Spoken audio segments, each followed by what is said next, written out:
নজর রাখবো পরবর্তী সংবাদে। আজ 23শে মার্চ স্বাধীনতা সংগ্রামী ভগৎ সিং, রাজগুরু এবং সুখদেবের শহীদ দান দিবস। আজ বামেদের পক্ষ থেকে দিনটি যথাযোগ্য মর্যাদায় শ্রদ্ধায় স্মরণে পালন করা হচ্ছে সকাল থেকেই। তারই অঙ্গ হিসেবে এবার সংযুক্ত কিষাণ মোর্চা ত্রিপুরা শহীদদের প্রতি শ্রদ্ধা জানাতে মিছিলের আয়োজন করে এবং তার সঙ্গে হয় একটি জনসভা।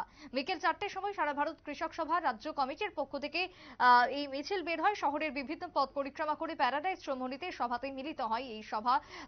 এই সভার আয়োজন হয় এবং সেখানে বাম নেতৃত্বরা উপস্থিত ছিলেন। তবে আজকের এই শহীদদান দিবস রাজ্য জুড়ে পালন করা হচ্ছে। বাম নেতৃত্বরা পালন করছে শ্রদ্ধায় স্মরণে মাল্যদান থেকে শুরু করে বিভিন্ন বক্তৃতার মধ্য দিয়ে। তবে আজকে সারা ভারত কৃষক সভা ত্রিপুরা রাজ্য কমিটির পক্ষ থেকে পবিত্র কর কি জানিয়েছেন আজকে শহীদদান দিবসকে ঘিরে, শুনুন। আজকে 23শে মার্চ, আপনারা জানেন ঐতিহাসিক আমাদের দেশের ব্রিটিশ বিরোধী সংগ্রামের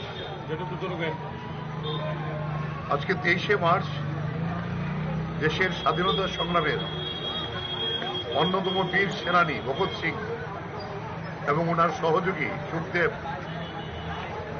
সহ তাদের কাছকে ফাঁসির কাছে ঝুলানো হয়েছিল।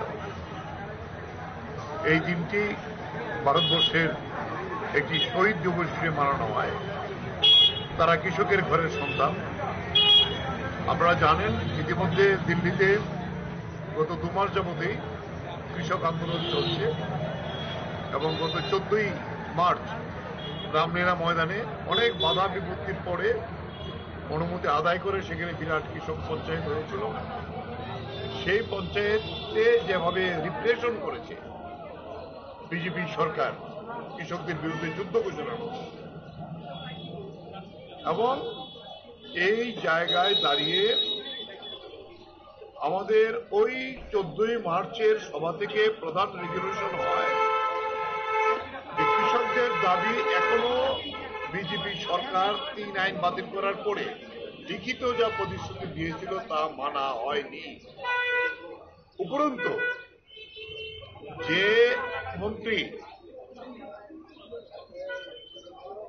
4 জন কৃষক এবং একজন সাংবাদিককে হত্যা করেছিল, খুনের আসামি, ওনার বিরুদ্ধে এফআইআর আছে, ওনাকে গ্রেপ্তার করা এবং ওনাকে মন্ত্রিসভা থেকে বহিষ্কার করার দাবি আমাদের ছিল।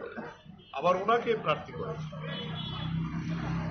আপনারা জানেন এখন এই যে বন্ড, নির্বাচনী বন্ড যেটা বেরিয়েছে তাতে বিজেপির চেহারা খোলস হয়েছে। এই সমস্ত যারা যে অন্যায়ভাবে বেআইনিভাবে যারা দেশের মধ্যে সমস্ত সম্পদ লুট করে তাদের তহবিলকে স্ফীত করার জন্যই নির্বাচন। সুপ্রিম কোর্টের তত্ত্বাবধানে এটা। আপনারা শুনলেন পবিত্র করের বক্তব্য। আজকের দিনে দাঁড়িয়ে বিভিন্ন ক্ষেত্রে রাজ্যের বর্তমান সময়ের সমালোচনা করলেন বাম নেতা পবিত্র কর। ছোট বিরতির পর ফিরবো, সঙ্গে থাকুন।